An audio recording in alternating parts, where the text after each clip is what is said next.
sainteté. L'univers crie sa majesté. Chantons gloire et puissance, force et louange à l'agneau immolé. Bonsoir frères et sœurs. Merci d'être venus cet après-midi à notre émission L'heure du miracle. Nous allons prier le Seigneur pour lui présenter ces moments d'enseignement et de prière que nous aurons à passer ensemble. Prions ensemble le Seigneur. Seigneur notre Père et notre Dieu, nous te rendons grâce pour ces moments que nous allons passer avec toi cet après-midi. Merci Seigneur parce que tu as encore des vérités à nous révéler et tu as encore des prodiges à réaliser, à accomplir dans nos vies. Seigneur, nous te remercions pour ta parole parce qu'elle ne tourne jamais à toi sans qu'elle ait accompli tes desseins. Nous te bénissons pour ces temps au nom de Christ Jésus. Prends les commandes et règne Seigneur. Au nom de Jésus, Amen. Cet après-midi, nous allons nous entretenir sur le thème « Il n'y a plus de condamnation pour toi ». Et nous allons prendre nos Bibles dans l'épître de Paul aux Colossiens, au chapitre 2, et nous lirons les versets 14 et 15. Il a effacé l'acte dont les ordonnances nous condamnaient et qui subsistait contre nous, et il l'a détruit en le clouant à la croix. Il a dépouillé les dominations et les autorités et les a livrées publiquement en spectacle, en triomphant d'elles par la croix.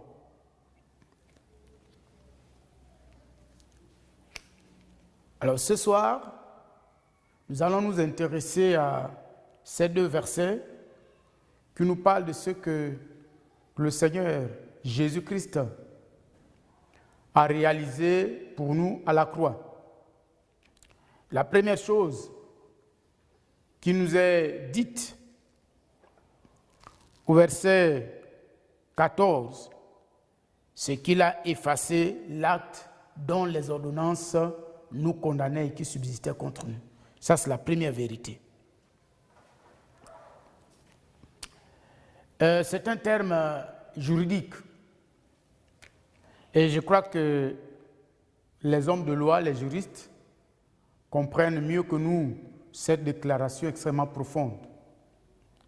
Quand vous allez au tribunal, si vous êtes convoqué, généralement, vous êtes reçu par le juge d'instruction. Et le juge d'instruction va vous poser un certain nombre de questions sur ce qui a fait l'objet de la plainte. Pourquoi on vous a porté plainte? Ou du moins, pourquoi vous portez plainte à quelqu'un. Donc, vous allez lui expliquer, vous allez lui donner les raisons pour lesquelles vous avez été convoqué et vous direz au juge d'instruction ce que vous savez du problème. Donc, pendant que vous serez en train de parler, le juge d'instruction, accompagné du greffier, le greffier prendra note de ce que vous dites. Et ce document qui est rédigé par le greffier dans lequel sont consignés ce que vous avez dit, ce qu'on appelle les chefs d'accusation, on appelle ça les actes ou l'acte. Et c'est de ça dont il est question ici. On dit qu'il a effacé de l'acte, c'est-à-dire le document dans lequel se trouvent toutes les raisons, tous les articles qui vous condamnent, qui justifient la peine que vous avez subie ou que vous allez subir. C'est ce document-là qu'on appelle actes, ou les actes. Et c'est de ce document dont il est question ici. Parce qu'il faut que tu saches que tout ce que le diable dit contre nous n'est pas faux. Et il connaît mieux que nous la loi de Dieu. Et aucun être humain sur cette terre ne peut obéir à 100% à Dieu. Donc la loi même de Moïse, et dans cette loi, parce qu'à l'intérieur de la loi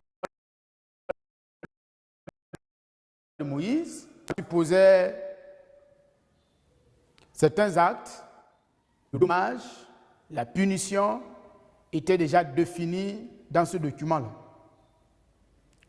Ici, il est question de ça. Donc, nous étions condamnés par la loi de Moïse. Elle nous condamnait.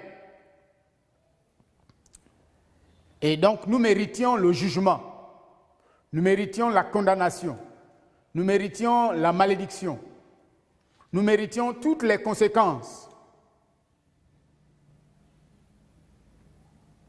Résultat de notre désobéissance. Et il faut ajouter à cette loi de Moïse les accusations de l'ennemi.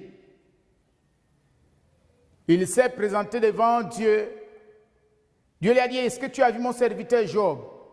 Il dit, oui, mais le gars Job, toi-même tu sais que Job c'est le profit.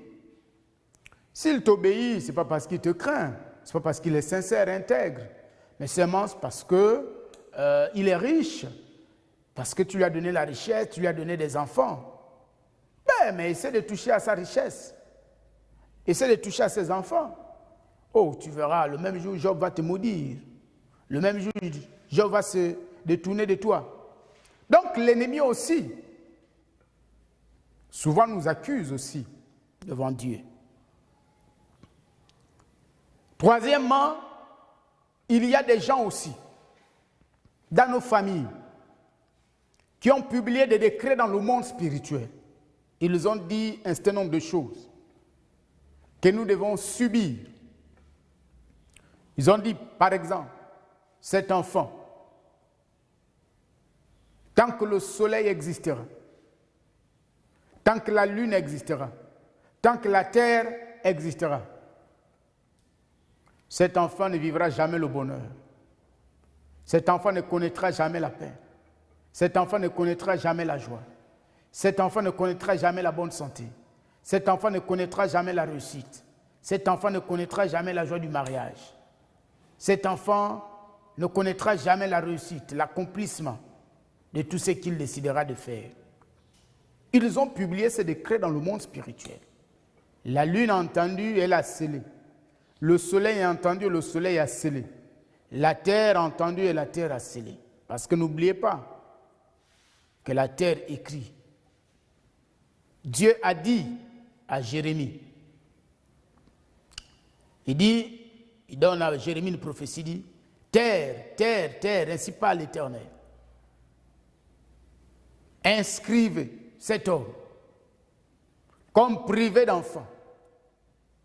Inscrivez cet homme, qu'aucun de ses descendants ne va s'asseoir sur le trône de David. Et la terre est exécutée. Donc ici, c'est de cet acte dont il est question ici. C'est de ce document où on a déclaré, on a écrit des choses, on a décrété des choses contre notre vie. Et ces choses nous condamnaient. Ces choses parlaient contre toi devant le trône de Dieu. À chaque fois que tu décidais de faire quelque chose, ces choses s'érigeaient en muraille. Ces choses s'érigeaient en barrière pour empêcher les anges de Dieu, pour empêcher la grâce de Dieu d'arriver jusqu'à toi. Donc tu avais toujours l'impression qu'au moment où le ciel s'ouvre il y a comme quelque chose qui crée l'obstruction entre le ciel et toi. Il y a comme quelque chose qui s'érige en barrière entre le ciel et quoi? Et toi. Mais quelle est cette chose? C'est cet acte-là. Ces déclarations. Ces édits. Ces décrets. Mais j'ai une bonne nouvelle pour toi ici. La bonne nouvelle, c'est que il a effacé l'acte dont les ordonnances t'ont condamné. Cet acte a été effacé. Donc si, pendant que tu m'écoutes, tu te souviens que, ah oui, pasteur, c'est vrai. Je me souviens qu'un jour, mon grand-père m'a dit ceci. Je me souviens un jour, mon père m'a dit cela. Je me souviens un jour, ma mère a dit ceci. Je me souviens un jour, mon oncle avait déclaré. Je me souviens qu'un matin, très tôt, j'ai vu mon père sortir. J'ai vu ma mère sortir. J'ai vu ma grand-mère toute nue déclarer les choses contre moi. J'ai une bonne nouvelle pour toi. C'est que la Bible déclare qu'il a effacé l'acte dont les ordonnances t'ont condamné et qui subsistait contre toi. Dès que tu as reçu Christ dans ta vie comme Seigneur et Sauveur personnel, quelque chose s'est passé dans le monde spirituel. Les archives de ta vie ont été fouillées. Et tout ce qui a été dit contre toi, tout ce qui a été fait contre toi, tout a été effacé. On n'a pas dit ici que ce serait effacé, ce n'est pas une promesse. Ça a été effacé. Il a effacé. C'est quelque chose de fait. Donc au moment où tu te souviens certainement de quelque chose de bien précis, déclare simplement que ma Bible déclare qu'il a effacé cette ordonnance qui a été rédigée contre moi. Il l'a effacée. Oui, déclare ça. Parce que c'est celle-là la réalité, la vérité pour toi. C'est celle-là ta vérité. C'est désormais celle-là ta vie. Donc il n'y a pas de raison. Il n'y a pas de raison que tu puisses encore penser et considérer que ce qui a été dit hier, ce qui a été fait hier par quelqu'un, par un membre de ta famille, que ça a encore de l'impact sur ta vie. Oui, jusqu'au jour où tu découvres que ça a été effacé, tu te rends compte que le jour que tu découvres que ça a été effacé, par l'œuvre de Jésus, par le sang de Jésus, le jour-là s'arrête la manifestation de cette malédiction, la manifestation de cet échec. Donc découvre simplement, accepte simplement, crois simplement ce soir que ça a été effacé. Il a effacé l'acte dont les ordonnances t'ont condamné et qui subsistait contre toi. Tu vois, ça subsistait. C'est-à-dire c'était quelque chose qui était là, qui poursuivait ta vie. Partout où tu allais, cette ordonnance te poursuivait et parlait contre toi. À chaque fois que tu décides de prendre ton bic pour certainement concevoir quelque chose, cette ordonnance surgissait pour parler contre toi. Et ça créait des blocages. Ça fermait les cœurs. Ça détruisait les opportunités. Et ça t'empêchait d'aller jusqu'au bout. Un jour, quelqu'un m'a dit que mon fils que tu vois, mon père en complicité avec mon mari, ou du moins c'est leur père, ils ont maudit cet enfant. Et cet enfant ne peut plus réussir. J'ai dit à la mère et à l'enfant, j'ai dit, jeune homme, tu n'as pas encore, tu n'as rien perdu encore. Si aujourd'hui tu reçois Jésus-Christ comme Seigneur et Sauveur personnel, quelque chose de nouveau va commencer dans ta vie. Ce jour-là,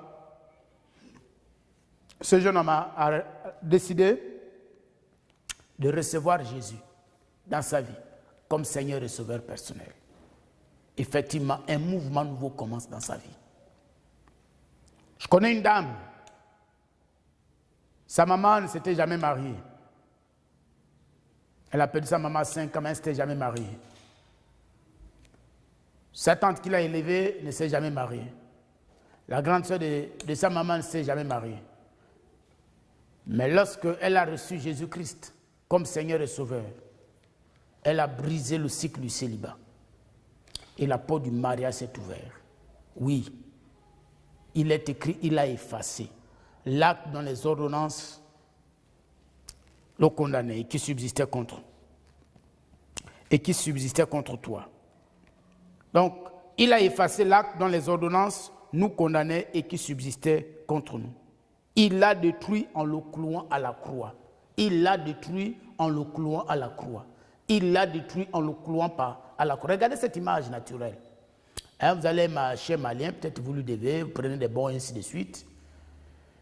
Et puis, vous allez régler vos dettes. Et quand vous réglez vos dettes, il prend son bic, il met deux traits, hein, une croix dessus, en rouge, et il écrit en bas, payé. Et il déchire. Voilà, c'est ça l'image. Il déchire. Pourquoi? Parce que tout est payé. Et on nous dit ici qu'il a effacé l'acte dont les ordonnances nous condamnaient et qui subsistait contre nous. Il a détruit à la croix. Donc si la maladie dont tu souffrais était une manifestation de ce décret mystique, mais sache maintenant qu'il a effacé ce décret. Et donc cette maladie n'a plus sa raison d'être. Oh, je bénis le Seigneur. Il y a 2 semaines, nous avons eu un enseignement sur la loi de la foi. Pendant 2 semaines, le premier jour, une sœur est partie de chez elle parce que son frère souffrait énormément. Il avait le mal d'estomac, il était hyper tendu et vraiment c'était difficile pour ce monsieur. Sa grande sœur, sachant que c'est le jour de notre émission, l'heure du miracle, il est allé trouver son frère, là où il habite. Et il a suivi le message avec sa grande sœur. Il a fait la prière que j'ai faite. Et lui-même, il a encore reçu, il a fait la prière. Et le Saint-Esprit l'a guéri instantanément. Il a appelé sa grande sœur pour dire, vraiment, je me sens parfaitement bien. Et lui-même m'a appelé 1 semaine après. Il s'est présenté à moi, il dit, je suis le petit frère de telle dame, j'ai suivi votre message, j'ai fait la prière avec vous, j'ai reçu Jésus, je suis en parfaite santé. Dès que le confinement va se terminer, monsieur le pasteur, je prends la décision de suivre votre Jésus. Et ce soir, tu peux expérimenter le même miracle, la même manifestation. La deuxième chose que nous voyons dans notre passage, on dit qu'il a dépouillé les dominations et les autorités, les a livrées publiquement en spectacle en triomphant d'elles par la croix. Ce passage, pour le comprendre, il faut aller dans le contexte romain. Après une bataille, après une guerre, lorsque César triomphait de ses ennemis, il est rentré aux portes de Rome, vous voyez, et le peuple était autour, ovationnant le roi. Et lui-même, son char était devant, et les ennemis derrière dépouillés de leurs armes, attachés comme prisonniers, dépouillés de leurs armes. Ici, c'est l'image. C'est pourquoi on dit ici, il a dépouillé les dominations et les autorités, il les a livrées publiquement en spectacle en triomphant d'elles par la croix. C'est plus clair dans la version parole vivante. Je vais lire pour nous tous, dans cette version parole vivante, il dit, il a effacé l'acte aux 1000 articles qui nous accusaient. Car il mentionnait tous nos manquements à la loi de Dieu. Il l'a annulé et il l'a cloué à la croix. Le verset 15, il a démasqué et puis désarmé toute autorité, tout pouvoir de l'enfer. Il a exposé leurs faiblesses devant l'univers. Il les a traînés derrière son char triomphal après sa victoire à la croix.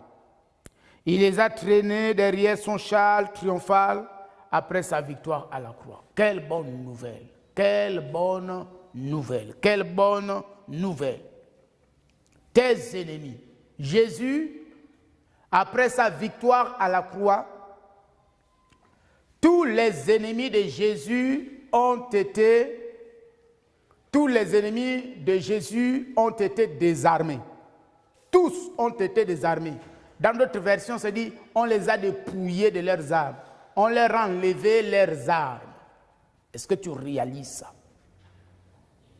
Est-ce que tu réalises que tes ennemis, parce que tes ennemis sont les ennemis de Jésus, ceux qui en veulent à ta vie sont les ennemis de Jésus parce que ta vie est la vie de Jésus.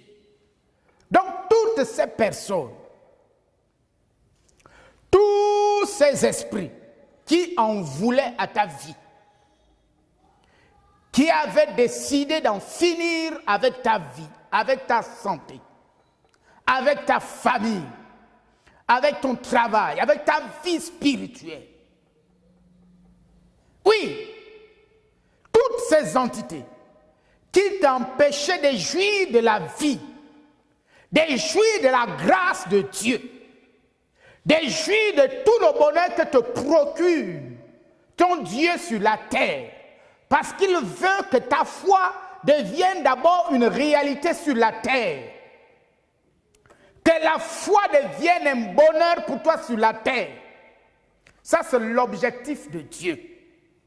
Maintenant, il te dit que tous les esprits, toutes les entités, toutes les personnes qui en voulaient à ta vie, les armes dont ils se servaient pour te détruire, peut-être ils te détruisaient par les paroles, peut-être ils te détruisaient en allant voir des guérisseurs, des féticheurs, prendre des médicaments pour te détruire. Peut-être il te détruisait en t'attaquant dans la sorcellerie. Il dit, lui là, nous allons le bouffer dans la sorcellerie. Peut-être il te détruisait comment? En allant parler mal de toi à ton chef. Mais j'ai une bonne nouvelle pour toi. C'est que quel que soit le type d'arme dont il se sert pour te détruire, ils ne t'auront jamais. Ils ne t'atteindront jamais. Pourquoi? Parce qu'ils ont été dépouillés. Leur puissance a été enlevée. Leur puissance a été dépouillée. Selon qu'il est écrit que Christ a dépouillé les dominations et les autorités. Il les a livrées publiquement. Oui, tu vas contempler le défilé de tes ennemis, dépouillés de leurs armes. Oui, tu vas bénir le Seigneur. Tu vas glorifier la victoire de ton Dieu, parce que tes ennemis, tu les verras passer devant toi, tes adversaires passer devant toi, dépouillés, déçus. Parce qu'ils ne t'auront pas atteint, ils n'auront pas atteint ta vie. Quand il va te voir, lui qui se disait que c'est fini, il a fini avec ta santé, quand il va te voir marcher en bonne santé. Quand il va dire oui, c'est fini avec son mariage. Il va te voir marcher avec ton époux, avec ton épouse. Il va vous voir dans la joie. Quand il dit c'est fini, cette femme, cet homme n'aura jamais d'enfant. Il va te voir présenter ton enfant à ton église. Comment tu es en train, devant ton pasteur, présenter ton bébé et rendre témoignage. Quand il dit c'est fini avec ton emploi, oh, mais quand il va te voir élevé professionnellement et ouvrir ta propre entreprise. Je suis en train de te dire au nom de Jésus que tes ennemis ont été livrés en spectacle et toi tu seras là debout sur l'estrade célébrant la victoire de Jésus parce qu'elle devient une réalité pour toi ce soir au nom de Jésus. Peut-être que des gens se sont levés. Oui, je suis en train de voir une femme. Les gens parlaient mal de toi, à ta belle famille. Et aujourd'hui, tu as un mauvais témoignage. Mais je déclare au nom de Jésus, parce que leur puissance a été dépouillée par Jésus. Leurs œuvres seront dépouillées. Leurs œuvres seront exposées. Et tu vas les découvrir. Et ta belle famille découvrira que ceux-là, ce sont ceux qui sont dangereux. Femme, réjouis-toi. Ouais. Tu pries un merveilleux Dieu. C'est un Dieu de victoire. Et la victoire est ton partage. Alors donc, nous allons prier pour quelques sujets, en ayant à l'esprit que la victoire est ton partage en Christ. Que la victoire est ton partage. Pourquoi? 1. Parce qu'il a effacé tout ce qui te condamnait. L'acte dont les ordonnances te condamnaient qui subsistaient contre toi. Tout a été effacé. Si le diable te soufflette des idées pour te dire, ah, tu as vu hier, hein? Ah, hier, ce que tu as dit hier, là. Hier, tu as dit de mauvaises paroles. De lui qu'il a effacé l'acte dont les ordonnances me condamnaient qui subsistaient contre. Oh, il dit hier, tu as injurié. Dis-lui que ce que tu dis là, c'est vrai, mais ma Bible déclare qu'il a effacé l'acte dont les ordonnances me condamnaient qui subsistaient contre moi. Si on te dit, oui, mais tu vois, lui là, il est très puissant, hein? Dis-lui qu'il a dépouillé les dominations. Sa puissance a été désarmée, il a été désarmé. Regardez, quand les pays sont en guerre, qu'est-ce qui se passe après la guerre? On désarme les milices, c'est-à-dire on leur arrache les fusils, les armes. Toutes les armes qu'ils avaient, les couteaux, les fusils, les chars, on leur arrache tout pour qu'il n'y ait plus la possibilité de faire la guerre. Et le Seigneur, sachant que l'ennemi pourrait te réattaquer, qu'est-ce qu'il a fait? Quand il vient te délivrer, en même temps, il dépouille tes ennemis. Donc tes ennemis sont dépouillés. C'est pourquoi pose ta main là où tu es malade. Je vais prier pour toi. Je vais prier pour toi. Pose ta main là où tu souffres, quel que soit le type de maladie. Il y a un miracle pour toi. Vous savez, en semaine, j'ai vécu une expérience extraordinaire qui m'a bouleversé la semaine dernière. Après notre message sur la loi de la foi, il y a 2 semaines, il y a une dame qui m'a appelé pour me dire que l'un de ses collaborateurs est atteint du coronavirus et il est hospitalisé. C'est-à-dire qu'on avait déjà cliniquement, le coronavirus a été déjà diagnostiqué dans son corps. Et deuxièmement, il avait des comorbidités. Parce que les comorbidités, parce que il est très gros, il avait un problème de tension et bien d'autres choses. Donc quand on diagnostique, personne ne croyait qu'il reviendrait vivant. Personne ne croyait qu'il reviendrait vivant. Ça, ce sont ses propres propos.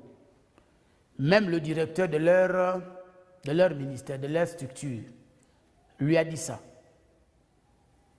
Alors donc, la sœur m'appelle, elle m'explique que j'appelle le monsieur. Je demande au monsieur, quand quelqu'un te dit que tu es atteint du coronavirus, quelle est la première image qui surgit à l'esprit? Il me dit la mort. J'ai dit effectivement, c'est ça le problème. La chose qui tue le plus, ce n'est pas le virus lui-même, mais c'est la peur. Et donc, j'ai aidé ce monsieur à reconstruire d'abord sa pensée, parce que je lui ai dit, dès que tu as accepté l'idée de mourir, même le traitement ne tient plus. Mais si tu acceptes l'idée de la vie, quel que soit le type, même si c'est l'eau qu'on te donne, il n'y a rien dans l'eau, tu vas vivre. Et j'ai aidé ce monsieur en lui donnant des conseils, et je lui ai envoyé donc tous les messages que nous donnons tous les mercredis. Je lui ai envoyé ces messages, je lui ai écouté ces messages. Il a écouté, puis j'ai prié avec lui. Il m'a appelé, j'ai prié, et il m'a même appelé le soir pour dire, pasteur, il faut que vous dormiez à côté de votre téléphone. J'ai dû dormir au salon pour attendre ses appels. Donc pendant 2 ou 3 jours, je suis resté à faire ce travail avec lui en lui donnant tous les enseignements sur la guérison. Et en fin de semaine, donc on est à samedi, il avait aussi la goutte. Et donc, souffrant aussi de la goutte, il ne pouvait même pas boire son médicament. C'était terrible. Il me dit, pasteur, j'ai la goutte, je n'arrive pas. J'ai dit, vas-y, déclare que je prends le médicament par la foi. Même si la douleur insiste, toi aussi insiste, déclare, tu vas voir, tu vas pouvoir boire. Il a pris son médicament.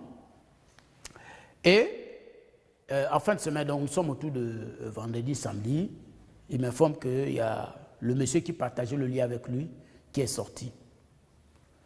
Et quand il m'appelle quelques jours, je vois que sa voix a gagné en assurance. J'ai dit, c'est fini, tu es guéri. Il dit, comment ça? J'ai dit, ta voix a changé. Je vois qu'il y a de l'assurance, tu gagnes en assurance, tu gagnes en paix, tu as déjà la paix et l'assurance en toi. Tu deviens positif. Donc, Et je lui ai dit, quand il m'a dit ça, j'ai dit, la semaine prochaine, toi aussi, tu sors. Effectivement, c'est ce qui s'est passé. Le soir, il m'appelle, il me dit, je suis à la maison. Je suis sorti de l'hôpital. Son médecin, quand il appelle son médecin n'était pas convaincu. Le médecin lui a dit, envoie-moi tout de suite ton certificat de sortie. Il l'a envoyé. Le médecin lui a demandé, toi tu pries? Il dit oui. Il dit, continue à prier ton Dieu. Il dit, parce que quand tu allais, je n'étais pas convaincu que tu reviendrais vivant. Mais le monsieur, il est bel et bien vivant. Et hier, il m'a encore appelé, il m'a fait lecture de ce document de sortie de l'hôpital. Donc, le Dieu, ton Dieu, c'est un Dieu des miracles. C'est un Dieu des prodiges. Pose ta main là où tu souffres. Je prie avec toi. Seigneur, au nom de Christ Jésus, tu as dit dans ta parole à cette sœur, à ce frère qui m'écoute ce soir, que tu as effacé l'acte dont les ordonnances le condamnaient et qui subsistait contre lui. C'est pourquoi au nom de Jésus, je parle à ton corps. Au nom de Jésus, je commande,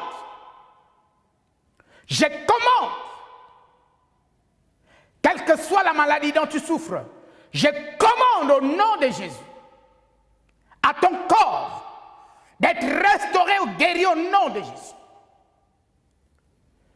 Si c'est le coronavirus, comme je viens d'en parler, maintenant, ton corps est restauré, ton corps est guéri au nom de Jésus.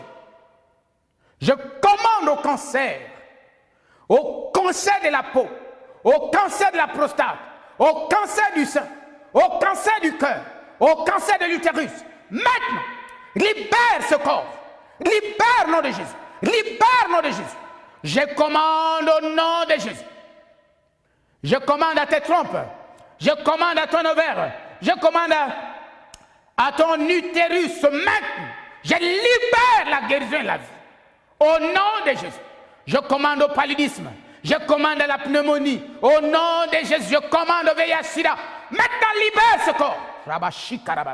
Libère au nom de Jésus. Libère au nom de Jésus. Merci Seigneur pour la guérison de ce corps. Merci pour la restauration physique de ce corps. Au nom puissant de Christ Jésus. Je vais prier également pour le relèvement de ton entreprise.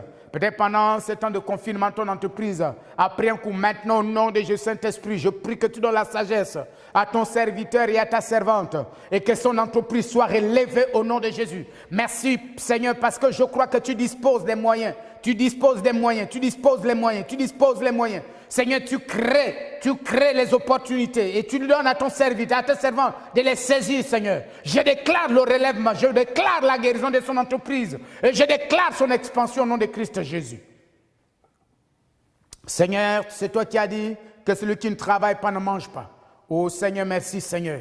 Je prie, Seigneur, que tu ouvres à ton serviteur, à tes servantes, les portes de l'emploi. Seigneur, tu vois ces dossiers qui sont dans des bureaux depuis des mois, depuis des années maintenant. Saint-Esprit, que toi seul, tu vas prendre, que tu ailles prendre ces dossiers, que tu intercèdes en leur faveur.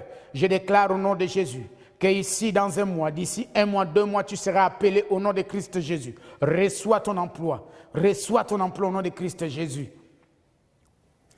Je vais prier pour ton ministère. Seigneur, merci. Parce que tu es en train de relever un ministère. Tu es en train de redonner vie et force à un ministère. Au nom puissant de Christ Jésus. Nous allons bénir pour ce moment. Seigneur, nous te bénissons pour ce moment parce que tu es fidèle. Reçois toute la louange et la reconnaissance pour ton action. Au nom de Jésus. Amen. Nous aurons un séminaire du 27 au 29 mai. Et le séminaire aura pour thème « Marcher par le Saint-Esprit ».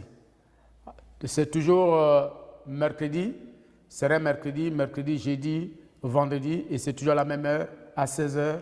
Donc faites une large diffusion pour que ces moments soient des moments bénis. C'est à l'occasion de la Pentecôte. Merci et à dimanche prochain. Que Dieu bénisse.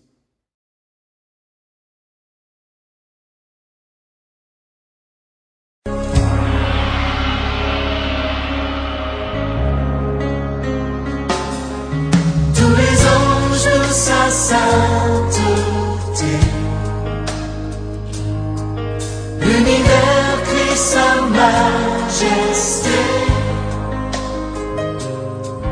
Chantons gloire et puissance,